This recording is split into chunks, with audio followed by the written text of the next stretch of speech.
Estamos en el taller Pluralismo Cultural y Minorías de la Universidad Carlos III de Madrid. Hoy tenemos como invitado a Francesco Cirillo, que nos va a hablar del principio de proporcionalidad y equilibrio entre derechos fundamentales, que el tema podría parecer de ello es filosofía y también lo es, pero intuyo que se va a aplicar a cuestiones de tecnología por el background del investigador. Francesco Cirillo es investigador postdoctoral de la Universidad Tusquia Viterbo, donde también imparte Derecho Público, doctor en Law and Cognitive Neuroscience. Es profesor de Neuroderecho, Derecho de la Privacidad e Inteligencia Artificial en la Universidad Niccolò Cusano. Participa en distintos proyectos de investigación internacionales sobre libertad de expresión, derechos digitales y neuroderechos. Ha publicado extensamente sobre derechos fundamentales, tecnología y teoría constitucional, con especial atención a los equilibrios entre libertades en el entorno digital. Es también abogado en el Colegio de Abogados de Nápoles. Bien, y aparte de esto, ha sido profesor visitante en la Universidad Carlos III de Madrid, donde espero que haya tenido un grato recuerdo. Y la verdad, nosotros tenemos un grato recuerdo suyo y esperemos que vuelva también por Madrid en alguna ocasión y que nos visite. Bueno, el tema es de mucha actualidad y el enfoque también es muy novedoso, con lo cual estamos ansiosos por conocer su intervención.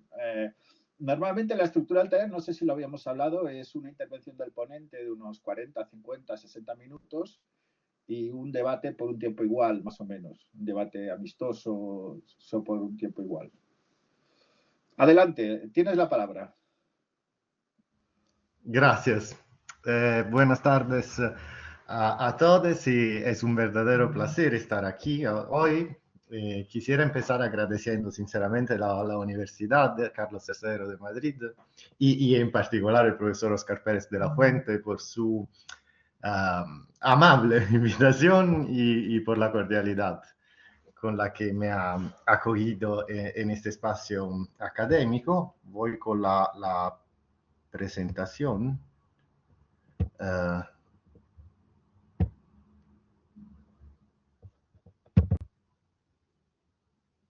Sí. Le pido disculpas por mi español un poco aproximativo, pero es el resultado de los meses que pasé de solo los meses que pasé a la pasada primavera como visitante en el Instituto Gregorio Peces Barba y fue una experiencia muy rica y de ahí nace también mi afecto por este lugar. Y hoy les propongo una pregunta inicial. ¿Qué está pasando con el principio de proporcionalidad? ¿Por qué se ha vuelto tan central en la teoría constitucional, en la jurisprudencia, incluso en la regulación de las tecnologías digitales? Y en esta sesión me gustaría analizar en la slide las dos. Sí. Con ustedes la evolución teórica de este principio, de sus orígenes alemanas, hasta autores como Alexi y vale, también Aaron Barak. Y para luego acercarnos al contexto, al entorno digital, donde los derechos fundamentales colisionan no solo entre individuos, sino también entre ciudadanos y plataformas digitales. ¿Y qué significa hablar de proporcionalidad cuando las decisiones no las toma el Parlamento, sino un algoritmo o una autoridad? ¿Y qué ocurre con los derechos fundamentales cuando se aplican entre privados sin ley previa? Y mi objetivo es ofrecerle una lectura crítica de este modelo, y no tengo respuestas definitivas, pero sí algunas preguntas que espero puedan abrir un debate.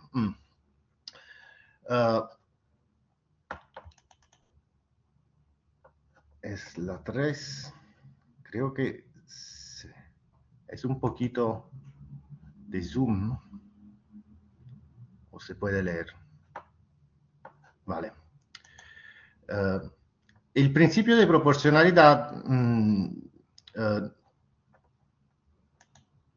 ¿dónde está? ¿Se puede o funciona? Sí. Sí, este título no se lee, pero se lee el resto de la diapositiva. El título es la origen del principio de proporcionalidad. El principio de proporcionalidad no nace en el derecho constitucional, sino en el derecho administrativo alemán. Surge como límite al poder del Estado frente al ciudadano, y la idea es que cualquier restricción debe tener una justificación racional, no puede ser arbitraria. Y en ese contexto se configura el principio de proporcionalidad como herramienta para controlar la acción pública. Con el tiempo, después, el Tribunal Constitucional Federal alemán incorpora esta lógica en el ámbito constitucional, y a partir de los años 50 y 60, la proporcionalidad se convierte en el instrumento principal para evaluar si una ley que limita un derecho fundamental es constitucionalmente válida. Y como con un test, el test de proporcionalidad alemán, que se estructura en 4 fases. La primera pregunta es si la finalidad es legítima, legitimer Zweck. O sea, la medida persigue un objetivo constitucionalmente aceptable. La segunda, la idoneidad, Geeignetheit. La medida es adecuada para alcanzar ese fin. La necesidad. Tercero, Erforderlichkeit. No hay otra medida menos restrictiva disponible. Y puede ser 4, proporcionalidad en sentido estricto, Angemessenheit. Hay una relación razonable entre el beneficio y el daño causado por la medida. Un ejemplo práctico, medidas contra el COVID. Para entender mejor cómo funciona el test de proporcionalidad alemán, pensemos en 3 tipos de medidas adoptadas durante la pandemia. Una medida probablemente proporcionada, el distanciamiento social en espacios cerrados. ¿Por qué probablemente proporcionada? Porque persigue una finalidad legítima, proteger la salud pública, es idónea, puede reducir la transmisión, y después es necesaria, no hay medida menos intrusivas que tenga el mismo efecto, y el impacto sobre los derechos es razonable en relación al beneficio. Otro ejemplo, una medida discutible, el toque de queda nocturno, ¿no? La finalidad puede ser legítima, pero idoneidad discutible, depende del contexto epidemiológico, y la necesidad cuestionable. ¿Podría evitarse con otras medidas? Esa es la pregunta. Y por eso, en ese ejemplo, la proporcionalidad es dudosa. Siempre, por ejemplo, el Tribunal Administrativo de Berlín consideró el toque de queda como desproporcionado porque el daño a la libertad de circulación no estaba justificado por pruebas claras de su utilidad específica. Un ejemplo de una medida probablemente ilegítima es prohibir el acceso a espacios públicos abiertos como parques en zonas sin riesgo epidemiológico, porque la finalidad puede ser legítima, la limitación de la circulación, pero la idoneidad es ausente, no hay evidencia de contagios en espacios abiertos, y la medida no es necesaria, hay medidas menos restrictivas, y claramente es desproporcionada en sentido estricto. Y este ejemplo muestra que el test de proporcionalidad no es una fórmula vacía, puede servir para invalidar decisiones arbitrarias o valorar críticamente medidas que restringen derechos en nombre del interés público o también valorar críticamente medidas que restringen derechos en nombre de derechos, de otros derechos. Y claramente, en el test de proporcionalidad, las dos fases, idoneidad y necesidad, pueden parecer neutras o puramente técnicas, pero en muchos casos estas evaluaciones dependen de criterios técnico-científicos. Por ejemplo, si una medida sanitaria es eficaz para frenar un virus o si existe una tecnología menos invasiva para proteger datos personales. Y esto nos lleva a una cuestión fundamental: ¿hasta qué punto puede el derecho delegar en la ciencia el juicio sobre lo que es jurídicamente válido? Si el juez debe valorar la eficacia o la necesidad de una medida, pero esa eficacia depende de estudios científicos o de datos técnicos, y no estamos creando una forma de dependencia estructural del derecho respecto a la ciencia. Probablemente sí, y esa es una cuestión. Y el problema es doble. Por un lado, la ciencia no es unívoca ni infalible; por otro, no es neutral en sus efectos normativos. Cuando una Corte Constitucional se apoya en informes técnicos o en el estado del arte científico para justificar una decisión sobre derechos, estamos redefiniendo quién decide y con qué base. Y esto plantea un desafío serio a la idea de legalidad tradicional. La norma jurídica ya no es solo producto del legislador, sino que se construye ex post, a posteriori, en un espacio compartido entre jueces, expertos, agencias y así. Y este esquema ha influido en muchas constituciones europeas y también en el derecho de la Unión Europea.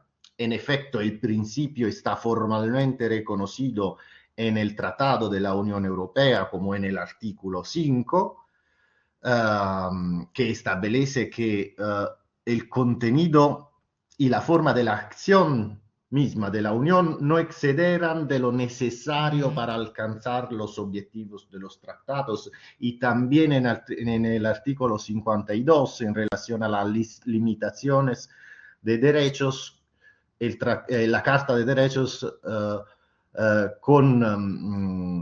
el artículo es: con arreglo al principio de proporcionalidad, la limitación debe ser necesaria y responder efectivamente a objetivos de interés general reconocidos por la Unión.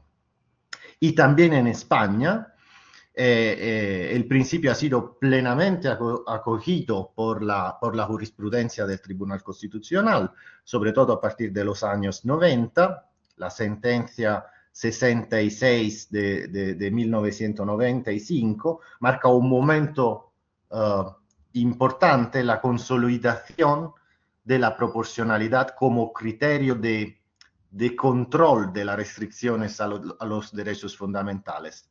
Desde entonces se aplica con regularidad para evaluar críticamente limitaciones a la libertad de expresión, a la intimidad, a la privacidad, o incluso a la iniciativa económica privada. Y en el ordenamiento español, el principio de proporcionalidad no aparece de forma explícita en la Constitución, pero, como en Italia, ha sido desarrollado por la jurisprudencia del Tribunal Constitucional, especialmente desde la sentencia, ¿no?, del 1995. Y la jurisprudencia lo formula en los tres elementos clásicos: idoneidad, necesidad, proporcionalidad estricta, en línea con el derecho europeo y con la origen alemán. Se aplica en numerosos ámbitos: control de medidas administrativas que restringen derechos fundamentales, ponderación de derechos en conflicto como honor y libertad de expresión, igualdad, interés público. Y aunque el tribunal no lo considera como un canon autónomo de constitucionalidad, sí lo trata como un principio interpretativo derivado de varios valores constitucionales, como el Estado de Derecho, la dignidad de la persona, la interdicción de la arbitrariedad en la decisión sobre el conflicto de derechos. Y así es lo mismo también en Italia. En síntesis, el principio se ha convertido en una técnica clave de control de los poderes públicos y de la resolución de conflictos entre derechos en el derecho europeo, en el derecho constitucional europeo, español, italiano. Y como veremos, sin embargo, esta expansión plantea también tensiones y problemas que no deben pasarse por alto.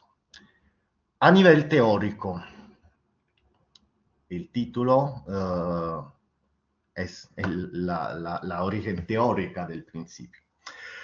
A nivel teórico, el principio de proporcionalidad ha sido desarrollado sobre todo por dos autores: Robert Alexy en Alemania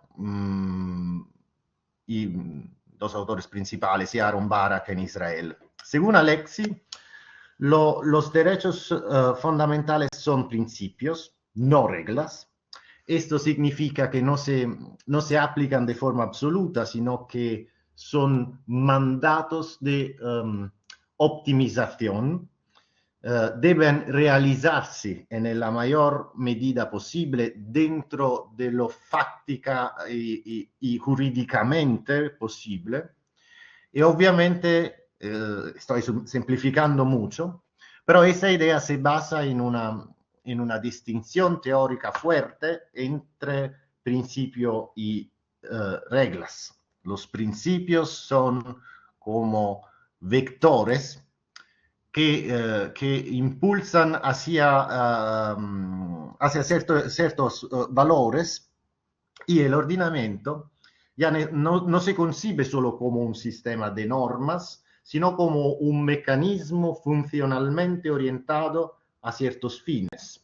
Es una visión que no gusta a los positivistas clásicos y tampoco como los kelsenianos, porque rompe con la idea de validez formal y normatividad cerrada.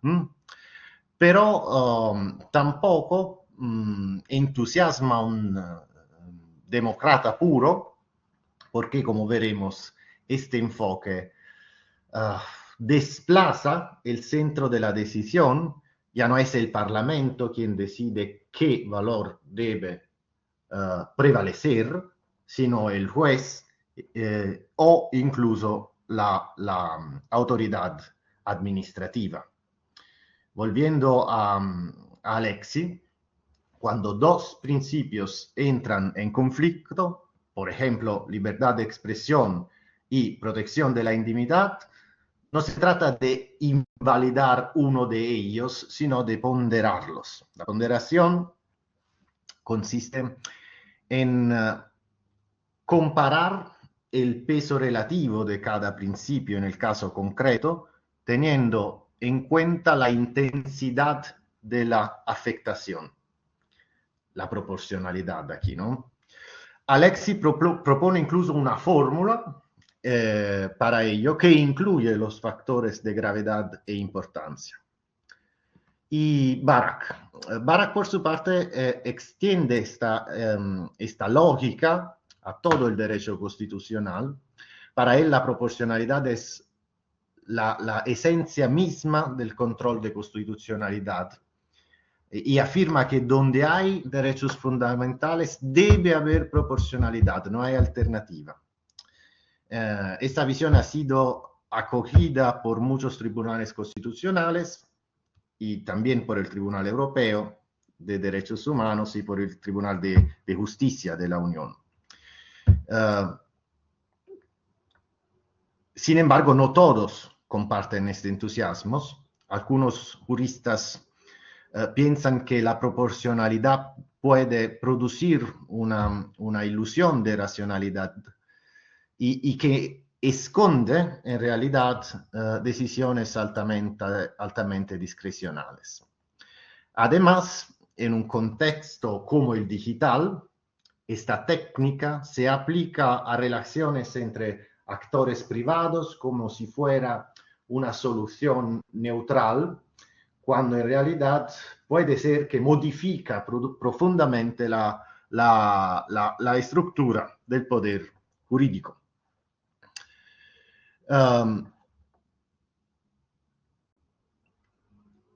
Derechos fundamentales. Hasta ahora hemos hablado de la proporcionalidad como herramienta para equilibrar derechos cuando el Estado limita libertades individuales. Pero, ¿qué ocurre cuando el conflicto se da entre particulares, entre privados, entre un usuario y una plataforma digital? Aquí entra en juego la llamada eficacia horizontal de los derechos fundamentales, en alemán la Drittwirkung, desarrollada en Alemania y adoptada con variantes en otros ordenamientos. Y la idea es que los derechos no solo protegen en frente al Estado, sino que también pueden aplicarse en las relaciones privadas, en el trabajo, en el mercado o, como ahora, en el entorno digital, entre un usuario y una plataforma digital. Y en principio, este parece positivo, pero tiene efectos profundos sobre el modelo constitucional. Y hay que distinguir dos cosas. Una cosa es que el Estado limite su propio poder frente al ciudadano, el derecho clásico, garantizando libertades. Otra muy distinta es que el Estado intervenga en todas las relaciones privadas para imponer una ponderación entre derechos en conflicto. Para entender esa evolución podemos usar el modelo clásico de las generaciones de derechos fundamentales, donde hay una primera generación, ¿no? El derecho de libertad, el Estado se autolimita y protege al individuo frente al poder. Y después una segunda generación, los derechos sociales, donde el Estado tiene deberes positivos hacia el ciudadano, ¿no? En la educación, en la salud. Y ahora una nueva generación donde hay eficacia de los derechos entre particulares. Aquí un privado debe prestar algo a otro privado en nombre de un derecho fundamental. Este último paso es muy delicado porque convierte al ordenamiento en un mecanismo de redistribución directa de cargas entre ciudadanos sin mediación legislativa clara. Y todo eso en un mix con el principio de proporcionalidad. Si los derechos se aplican entre particulares sin una ley que los articule. Entonces, ¿quién debe ponderarlo? No es el legislador, sino otro actor. Otro actor significa el juez, la administración o incluso la propia plataforma tecnológica. Y en este caso, el centro de gravedad del sistema normativo se desplaza, la ley pierde protagonismo y los derechos se transforman en obligaciones técnicas que dependen del diseño, design del software, de los términos de uso o de las condiciones del algoritmo. Y el problema entonces no es solo jurídico, sino también político. ¿Quién decide qué derecho prevalece? ¿Con qué legitimidad y según qué procedimiento? El tema, la cuestión de la eficacia horizontal no está limitada por reglas claras. Puede legitimar formas de poder privado no sometidas al control democrático, pero justificadas como ponderaciones racionales entre valores. Este es un núcleo, uno de los núcleos de mi crítica. No basta con invocar los derechos, un irenismo de los derechos. Hay que preguntarse quién lo hace valer, cómo y con qué límites. Y eso es uno de los núcleos de mi crítica. Porque en este escenario se genera un fenómeno preocupante, una multiplicación continua de derechos. Cada nuevo interés se convierte en un derecho y una expansión constante y imprevisible de la regulación, como en el ejemplo de la regulación digital, que se mueve entre leyes, jurisprudencia, normas técnicas, decisiones administrativas, soft law, y en este caos normativo, o quizás postnormativo, aparece también la teoría de la proporcionalidad, como un intento de corregir ex post, como un intento de corregir a posteriori estas tensiones, de dar una justificación razonable a decisiones de equilibrio ya tomadas, sin criterios previos y claros. En otras palabras, la proporcionalidad funciona como una cura necesaria a un desorden que ella misma no ha creado, pero que legitima y racionaliza. Y ese es uno de los grandes desafíos del constitucionalismo digital contemporáneo. Así, el tema de la eficacia horizontal, derechos entre particulares, el tema de la eficacia horizontal en el entorno digital, usuarios versus plataformas, redes sociales, inteligencia artificial, la expansión de obligaciones constitucionales a actores privados y los problemas críticos, la confusión entre derecho público y privado, una pérdida del principio de legalidad y prestaciones digitales definidas por la tecnología y no por la ley, con un mix de ley, jurisprudencia, normas técnicas, decisiones administrativas, estado del arte, soft law y documentación de cualquiera natura.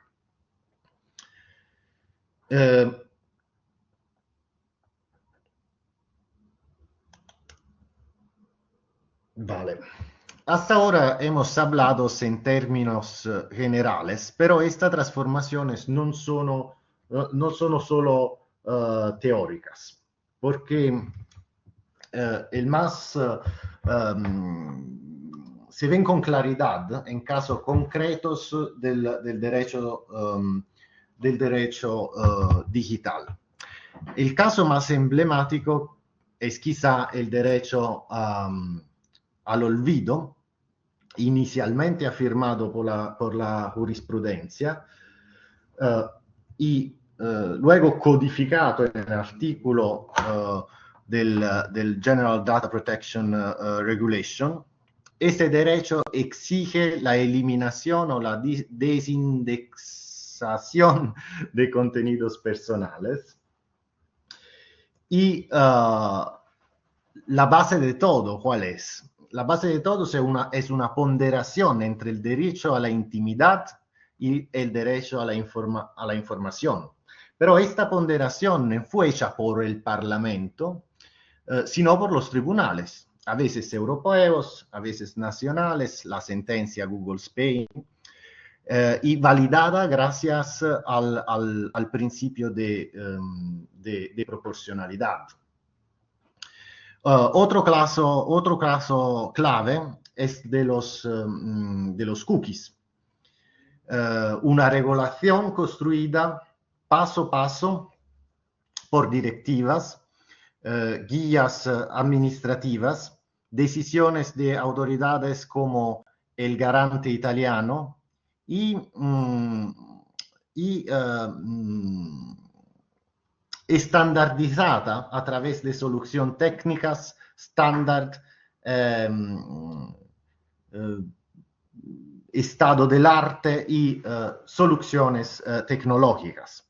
El famoso banner de consentimiento es el producto no de una ley, sino de todo ese mix de estándar, soluciones técnicas, decisiones de autoridades como el Garante, guías administrativas y el reglamento. Pero, ¿de dónde sale esta obligación? Una obligación como la del banner del consentimiento. No directamente de la ley, sino de una constelación de fuentes atípicas. Eso es el problema. Y la constelación de fuentes atípicas hablan todos de derechos fundamentales y en un mix problemático. El soft law, interpretaciones y sobre todo el estado del arte tecnológico que hace viable una determinada solución, porque si el estado del arte tecnológico no hace viable una determinada solución, la solución técnica no puede ser legítima en el entorno digital. Y lo mismo ocurre, por ejemplo, con el Green Pass durante la pandemia o con la regulación de los sistemas de inteligencia artificial. Derechos como el derecho de acceso, corrección, oposición, se ejercen a través de interfaces técnicas y se configuran en función de lo que la tecnología permite hacer. Esto es lo que algunos llaman regulación by design. El diseño técnico no solo ejecuta la norma, sino que participa activamente en su construcción. Pero aquí se abre otro problema. El desarrollador del software, la persona que diseña la plataforma del sistema, está obligado a orientar el design del software hacia la protección de los derechos fundamentales, a realizar un equilibrio proporcional mediante soluciones técnicas y soluciones técnicas que siguen el principio de proporcionalidad, el principio de proporcionalidad europeo, alemán, de Alexi, de Barak.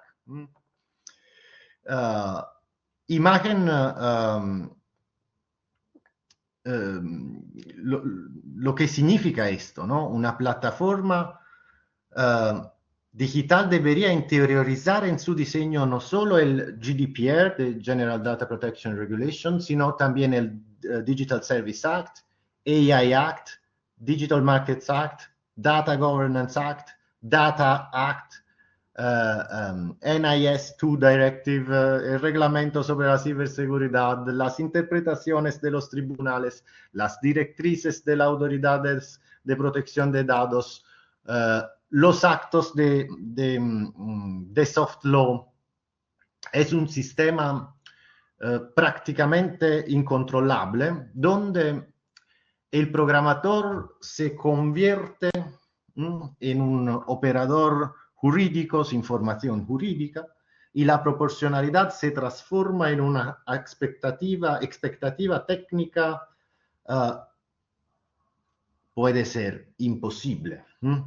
Y en este espacio híbrido hay la eficacia horizontal de los derechos fundamentales y la proporcionalidad. Y la proporcionalidad funciona funciona como criterio de corrección que legitima las decisiones tomadas por plataforma o por plataformas, por agencias, por autoridades, jueces, en un entorno regulatorio inestable. Y pero eso plantea también una pregunta crucial, siempre la misma. ¿Quién decide realmente el contenido del derecho? ¿El legislador, el programador, la autoridad de protección de datos? ¿Un mix de estos actores?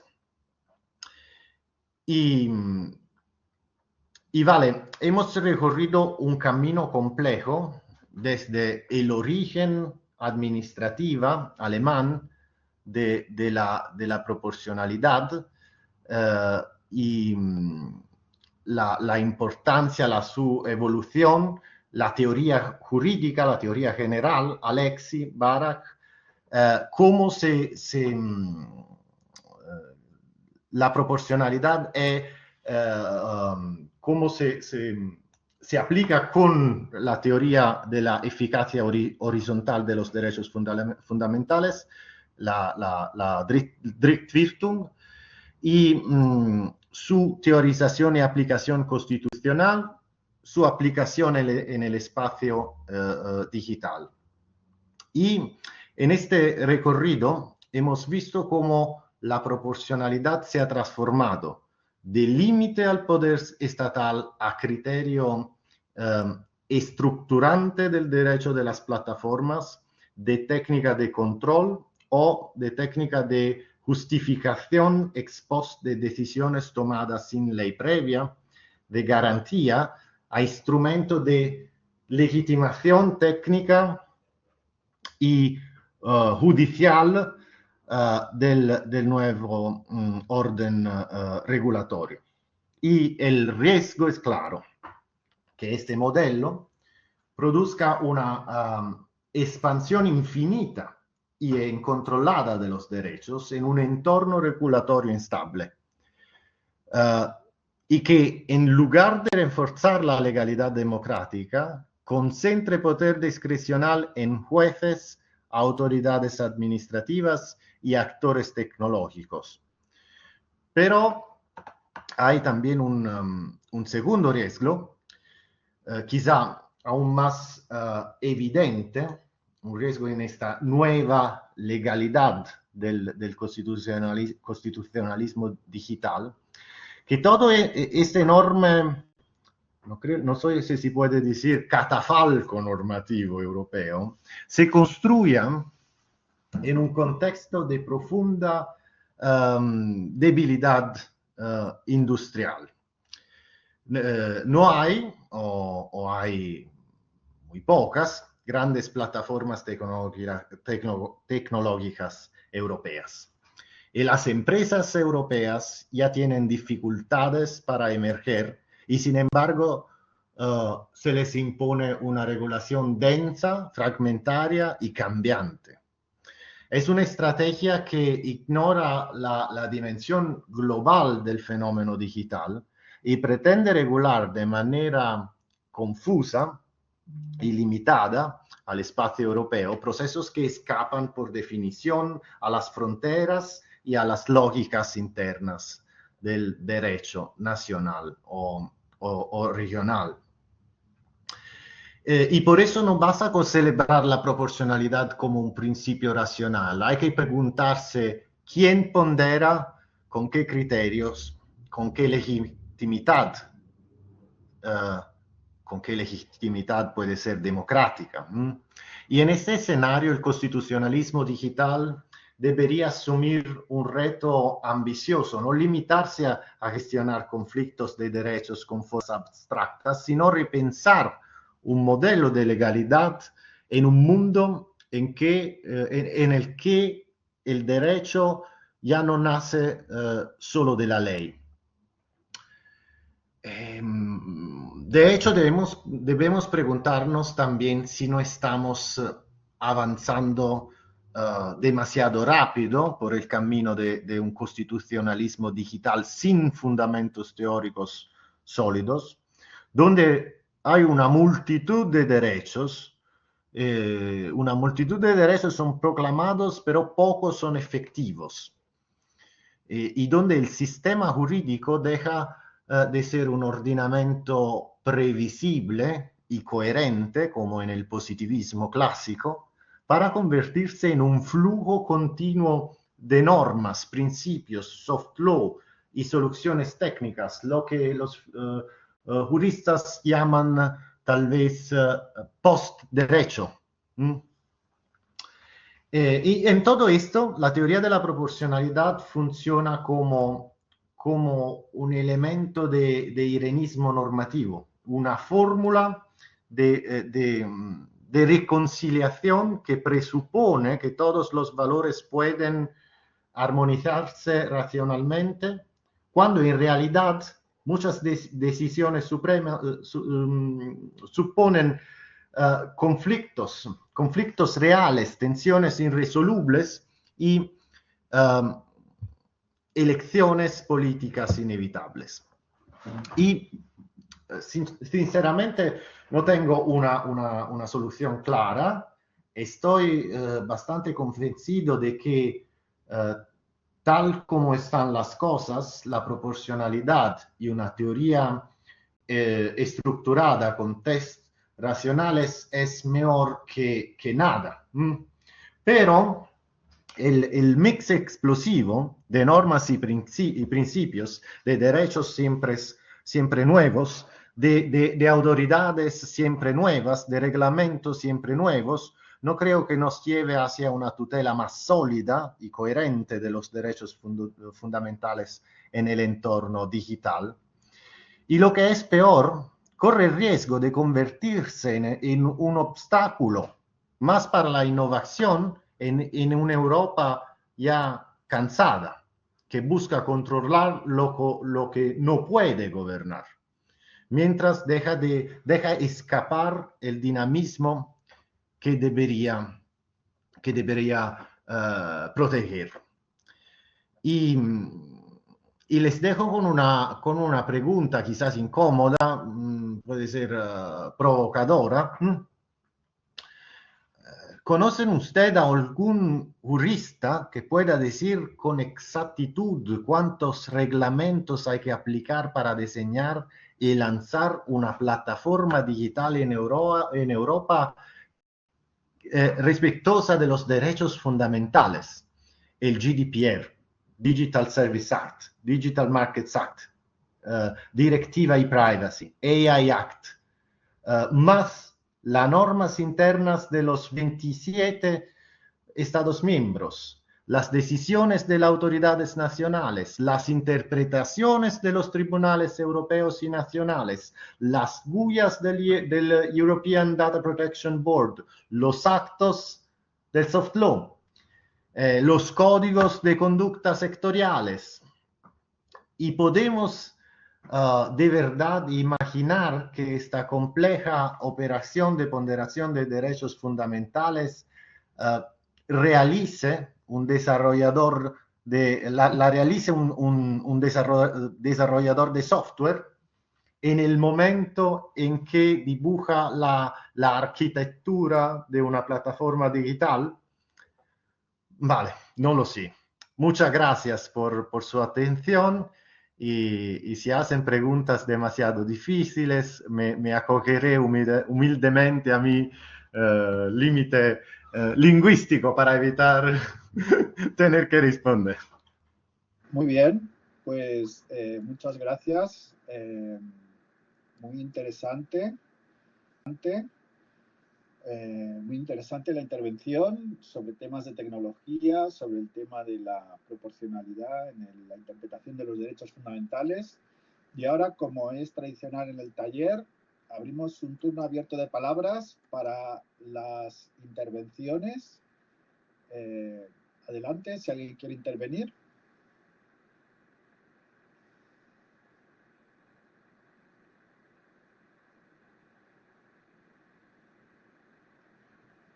Bueno, si no, yo tengo cuestiones.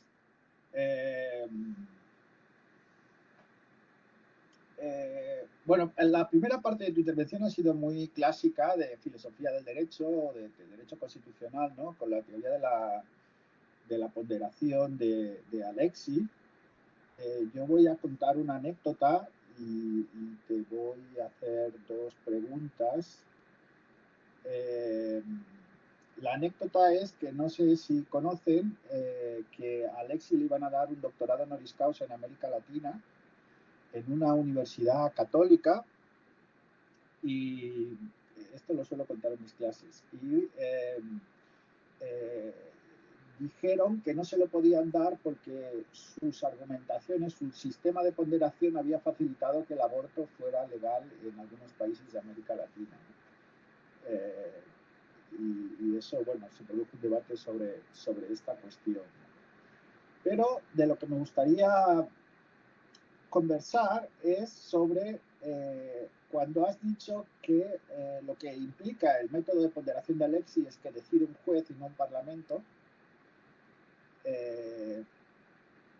Digamos que el enfoque es un enfoque en la imparcialidad, en la objetividad del derecho, y que la última palabra en las grandes cuestiones judiciales, en las grandes cuestiones nacionales, las tenga un juez. Sabes, por ejemplo, que actualmente hay un gran debate constitucional en México con la elección popular de los jueces. La primera pregunta es si a ti te convence que la última palabra la tengan los jueces en las grandes cuestiones nacionales. Y la segunda cuestión, que está un poco conectada, es que has hablado de Alexis, de otro autor que hablan de la ponderación, pero hay otro gigante de la filosofía que es Habermas, que la visión de la ponderación que tiene es muy crítica y dice que la ponderación es irracional y que los valores de la ponderación, si llega a poner números a la ponderación y considera que es un ejercicio de racionalidad, sin embargo, Habermas considera que es irracional y que depende de visiones un poco subjetivas, ¿no? Por tanto, me gustaría conocer tu opinión sobre si los jueces está bien que tengan la última palabra y sobre si la ponderación es realmente racional. Sí, gracias. Sobre el juez constitucional, es una buena pregunta. Yo personalmente creo que si aceptamos que el juez crea mucho derecho, especialmente a través de la ponderación, entonces sí, habría que pensar algún mecanismo de legitimación más fuerte. Si aceptamos esta creación libre del derecho, con los nuevos derechos fundamentales, con la teoría de la proporcionalidad, con la distinción norma-principios, porque si el juez, claro, el juez nunca solo interpreta, claro, pero si él que define el contenido concreto de los derechos fundamentales, incluso corrigiendo o ignorando, ¿no?, la voluntad parlamentaria, y es el creador de un derecho constitucional europeo como en el entorno digital, entonces tiene un poder real y estructural, y es un poder clásico que el derecho constitucional tiene que tratar como un poder. ¿Mm? Claro, hay muchas formas posibles de legitimación: la elección directa, participación indirecta, control ex post, pero no podemos seguir tratando esto juez como un simple intérprete neutral del derecho, si en realidad es un actor político con poder normativo, voy a decir, efectivo. Y sobre Habermas y la ponderación, Habermas, el defensor de la racionalidad procedimental, que cree que los principios deben aplicarse mediante procesos discursivos, ¿no? De procesos discursivos abiertos, cuidados, guiados a la racionalidad y la razón pública. Y en este marco creo que Habermas acepta la ponderación como un método para resolver conflictos entre derechos. Pero desde mi punto de vista aquí hay una tensión. La teoría de Habermas presupone un espacio deliberativo inclusivo y equilibrado, pero en la práctica el juicio de proporcionalidad lo hace un juez en un tribunal a puerta cerrada, sin deliberación real entre los ciudadanos. Y además la ponderación puede convertirse en un instrumento tecnocrático, donde el juez no actúa como mediador de voluntad discursiva colectiva, sino como sustituto de esta voluntad discursiva a la Habermas, ¿no? Y esto puede parecer racional, pero disuelve la dimensión política del derecho, y eso va contra la misma filosofía del discurso de Habermas. Y, vale, en realidad yo no he querido negar la utilidad de la teoría de la proporcionalidad. Y al contrario, lo que he intentado mostrar es cómo esta teoría ha convertido hoy en una herramienta imprescindible para entender cómo deciden las cortes y cómo se estructura, ¿no?, el derecho en en contextos complejos como en el entorno digital. Y no tengo pero una alternativa clara: la legitimación del juez con la elección democrática. No sé. No tengo una alternativa clara, y si la tuviera no estoy seguro de que pudiera implementarse en la práctica. Pero creo que tenemos la responsabilidad de observar críticamente los efectos de este modelo con el mix combinado de los nuevos derechos y también los nuevos reglamentos y la proporcionalidad, porque es un mix explosivo de principios, derechos y normas cambiantes que corre el riesgo de fragmentar el sistema jurídico y no de organizarlo. Pero mi escepticismo, como se dice, no es una condena y no es un rechazo, ¿no? Es más una invitación a mantener despierta la conciencia jurídica cuando el derecho parece disolverse en una coartada universal. Vale, ese es un riesgo que es importante, ¿no? Gracias. Bien, bien, en este punto es muy interesante la siguiente pregunta que quería comentar, sobre que tú has mencionado el tema, y es un tema de gran actualidad. Imagino que en Italia también, en Polonia, Hungría, en Estados Unidos, en España, que es la politización de la justicia. Digamos que la fórmula, bueno, el enfoque de Alexis busca dar criterios objetivos para que decidan los jueces actualmente incluso los jueces de instancia utilizan la fórmula de proporcionalidad, pero los tribunales constitucionales de América Latina utilizan la fórmula de proporcionalidad y el Tribunal Constitucional español lo utiliza, no supongo que el italiano en alguna sentencia la debe utilizar, ¿no? Y esto es una forma de dar objetividad o de justificar racionalmente las sentencias de los altos tribunales. Pero paralelamente, en Estados Unidos, con esta revolución conservadora, el caso Dobbs, el caso de los candidatos asiáticos en la Universidad de Harvard, el caso, bueno, etcétera, todas estas sentencias que han habido de la Corte Suprema norteamericana con esta mayoría conservadora. El Tribunal Constitucional Español hay una mayoría progresista que dice que sí a todas las medidas que apruebe el gobierno. En general tiene una visión progresista, pero digamos está politizado, tanto con una mayoría conservadora favorable a Trump, el Tribunal Supremo norteamericano, el Tribunal Constitucional Español. Mi pregunta es, ¿cómo ves la politización de la justicia y la fórmula de la proporcionalidad? Sí, es verdad. En algunos países, como en Italia, se habla del juez político. Vale, yo prefiero no entrar en debates nacionales ni políticos, pero reconozco que el tema existe. Y cuando los tribunales aplican el principio de proporcionalidad, tienen un margen muy amplio de interpretación.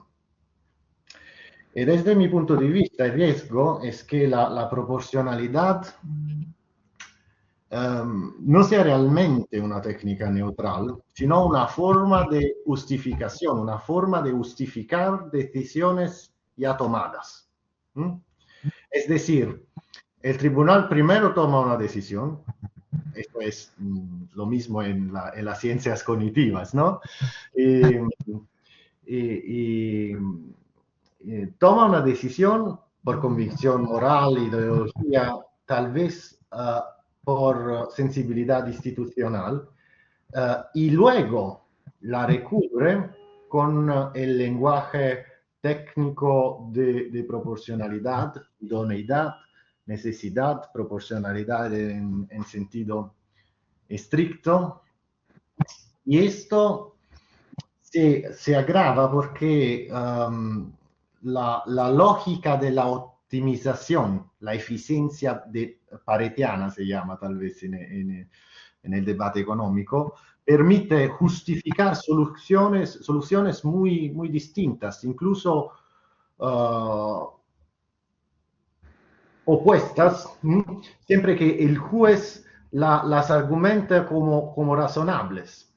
En este sentido, la proporcionalidad ofrece una apariencia de racionalidad, pero a veces se encumbre, no siempre, tal vez es una racionalidad, pero tal vez ofrece una apariencia de racionalidad e encumbre decisiones valorativas profundas, incluso las decisiones políticas, que debería tener más control jurídico, más transparencia, tal vez también más control democrático.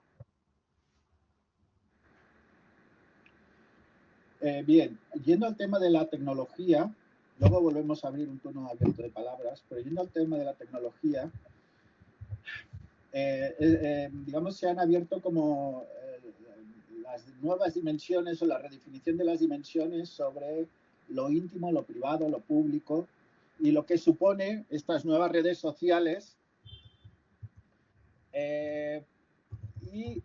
Bueno, aunque no está dentro de lo que nos has comentado, pero supongo que tienes una opinión.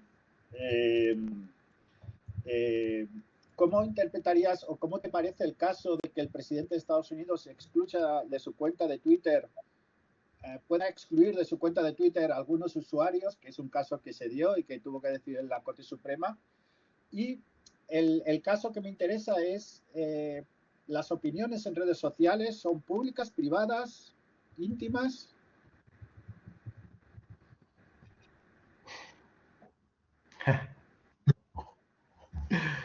Vale, sobre la distinción entre lo público y lo privado en la era digital, no es fácil. La tecnología, sobre todo en el entorno digital, ha desdibujado profundamente la frontera entre lo público y lo privado. Plataformas privadas ejercen funciones típicamente públicas, comunicación, la deliberación, política, acceso a servicios, y al mismo tiempo el Estado interviene cada vez más en relaciones privadas, en Europa regulando algoritmos, contenido, moderación, diseño de software. Y no hablamos de lo que está pasando en los Estados Unidos entre público y privado con el DOGE y todo el interés privado de Trump o de Musk. Pero la verdad, mi opinión, es que la distinción nunca fue del todo sólida. Ya era una frontera incierta, una categoría funcional y cambiante, y siempre cambiante. En muchos sentidos, la tecnología no destruye la distinción, sino que la revela como una distinción frágil, contingente, construida y siempre cambiante en la historia del derecho, ¿no? Y el problema entonces no es que público y privado se confundan, sino ahora que no sabemos muy bien quién tiene la responsabilidad jurídica, el Estado, la plataforma, el desarrollador, Musk, la agencia reguladora, y, y sí, aquí la teoría de la proporcionalidad intenta poner un orden, pero a veces llega tarde o actúa como un maquillaje justificativo. Un maquillaje justificativo. Pero lo que es importante es entre la distinción entre lo público y lo privado es que la distinción nunca fue del todo sólida. Y ahora sí, mira, que no es una distinción teóricamente sólida. Lo ha dicho Kelsen, pero es claro. Y tengo una última pregunta por ahora y espero que intervenga la gente del público. Es una pregunta que también he comentado en mis clases a raíz de la regulación de la inteligencia artificial, pero que se aplica a otros campos. Por ejemplo, yo estoy trabajando ahora temas de desinformación. Con la inteligencia artificial ha habido algunos comentaristas en la prensa norteamericana que han dicho lo siguiente. Estados Unidos tiene las empresas de inteligencia artificial, China las copia y Europa pone regulaciones. Solo tiene regulaciones. Entonces, ¿cómo valoras? Si valoras positivamente o negativamente que Europa regule todo tanto que Estados Unidos ahora vaya a una tendencia desreguladora y que China intente siempre sacar la mejor opción, digamos, de cada asunto. Sobre la regulación de la inteligencia artificial, personalmente creo que la regulación europea de la inteligencia artificial nace con tres grandes debilidades. Falta, no, tres, más que tres, pero tres ahora. Falta una definición clara y coherente de qué es la inteligencia artificial. Los textos normativos como el AI Act usan definiciones altamente ambiguas que parecen técnicas, pero no es una definición técnica y que no captura el fenómeno, ni permite entender a qué se está aplicando realmente la regulación, la norma. Y después ahí puede ser una ausencia o una débil presencia de una teoría jurídica sólida. No hay un marco teórico que permita pensar cuál es la relación entre los sistemas de inteligencia artificial y los derechos fundamentales. En el sistema de inteligencia artificial tienes que crear, que construir el design con los derechos fundamentales y, otra vez, la teoría de la proporcionalidad. Y no hay una teoría entre la autonomía técnica y la responsabilidad jurídica. Y lo que no entiendo es que se responde a problemas éticos, políticos, tecnológicos, con una lógica burocrática sin una reflexión constitucional y filosófica sobre este problema. Y después puede ser que hay también un déficit de capacidad institucional de la Unión. La Unión Europea intenta regular tecnologías que no ha desarrollado, que no controla, que no domina, y en una posición de fuerte debilidad industrial y estratégica. Y ahora se produce una regulación hipercompleja, sin actores europeos reales, y eso genera, no sé, normas pensadas para otros, difíciles de hacer cumplir, ya aún y más difíciles de adaptar a la innovación constante. Y sí, se intenta controlar un fenómeno global y complejo con una normativa frágiles, sin teoría, sin buenas definiciones, sin soberanía tecnológica, y esto puede tener un coste muy alto por la Unión Europea. Bueno, me alegra que veamos más o menos parecida. Juan Pablo, adelante. Hola, hola, ¿me escucho? Sí. Estoy intentando prender mi cámara, pero creo que no voy a poder. Pero bueno, Francesco, muchísimas gracias. Me gustó mucho tu presentación y cómo lo abordaste como de manera muy práctica. Y se agradece el esfuerzo. Y me gustó mucho cómo desarrollaste la tensión entre el derecho y los avances tecnológicos que va mucho en relación con lo que acaba de preguntar el doctor Oscar. Y voy a intentar parafrasear algo que dijiste que me gustó demasiado y creo que vale la pena destacar, que el derecho quiere controlar algo que no está en sus manos, ¿no? Que es el avance de la tecnología, en particular el avance de la inteligencia artificial. Y dijiste un poco que también que el derecho puede llegar a estorbar el desarrollo tecnológico en sí. Entonces, también creo que el avance tecnológico como tal no está en las manos del Estado, de lo público, porque atiende a intereses privados, a intereses económicos. Entonces, esto evidentemente puede llevar a que se pongan en riesgo algunos derechos fundamentales. Entonces, mi pregunta está orientada a saber tu opinión sobre si el Estado puede dejar de ser un simple espectador en este avance en la tecnología y si puede hacerlo, ¿cómo lo podría hacer?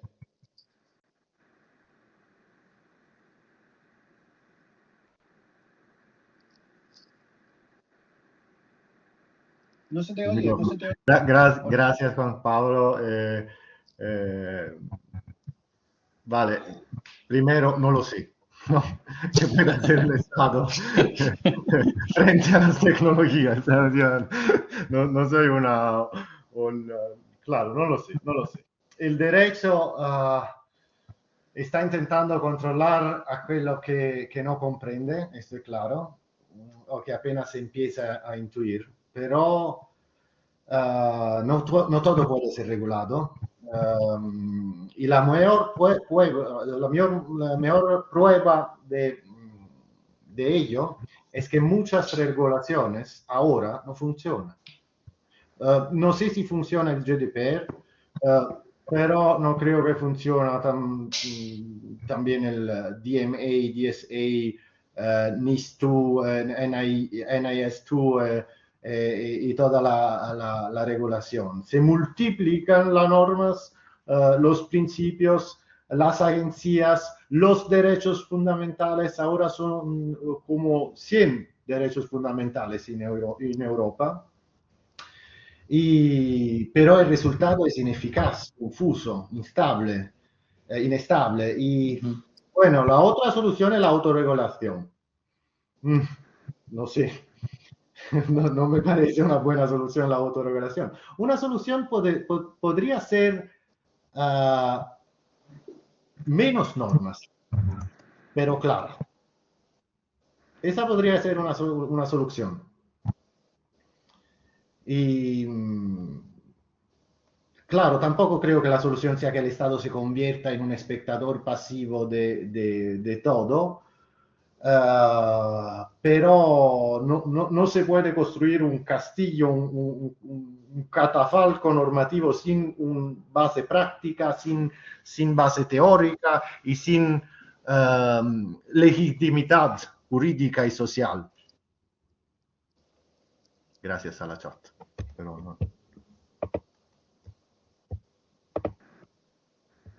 Gracias, Juan. Bueno, no sé qué ha pasado, que he perdido la conexión un momento. Sí, bueno, es complicado que tienen que hacer los estados, ¿no? Yo siempre cuento el caso Yahoo, de una subasta nazi en los servidores de Yahoo, que es denunciada por la Liga Antirracista Francesa, y Yahoo responde que sus servidores son en Estados Unidos y que las leyes de libertad de expresión que rigen son en Estados Unidos. Con lo cual el derecho es global, perdón, el derecho es local, pero el Internet es global, ¿no? Y entonces la red nos plantea problemas globales, ¿no? Aunque luego lo que pasó es que la subasta se eliminó del servidor Yahoo, pero proveer una solución local para el Internet es un poco... Pero bueno, es un tema interesante. Pues me interesa este punto que hemos tratado sobre la hiperregulación europea no teniendo soberanía digital, no teniendo soberanía con multinacionales o muchas multinacionales propias. Yo creo que este es un punto interesante, y la comparación ahora con Estados Unidos y China. ¿Hay alguna pregunta más?